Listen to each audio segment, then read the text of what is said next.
Israeli cellist named Amit Peled says that a waiter in Vienna refused to serve him and two colleagues after overhearing them speak Hebrew. He says that not only did the restaurant kick them out, but other diners looked in on silence and went back to their meal.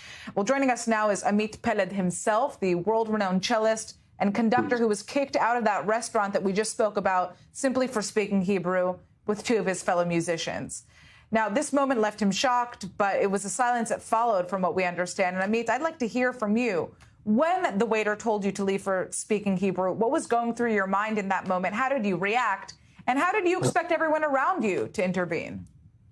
Well, we sat there, three Israelis, quite, I would say, very gently, quite polite and quite well known in our field, in the classical music field. Yes, it's not sport, it's not rock and roll, but we are not used to that. We're used to be invited to places and be treated nicely.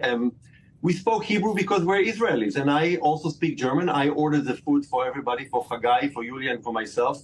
And when the waiter came back, realizing that we speak Hebrew and asking me directly, "What are you speaking now?" And I said Hebrew, he looked me in the eyes and said, "Well, stand up and leave, because I'm not serving you nor food nor drinks." And I had to digest that. I had to first understand what he just told me, then to translate it to my colleagues. And we were completely stunned, completely shocked.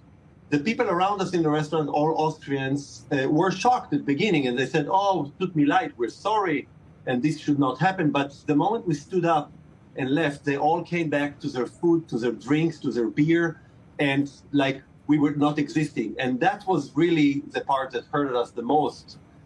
Realizing that people, like in the 30s of last century, seeing the Nazis rise, you just keep quiet because you want your life to keep going. Now, myself as a human being, when I talked this morning to my kids, I told them, as a human being, anybody, if I would own a restaurant, anybody would come in and speak a language and be kicked out, I would just leave.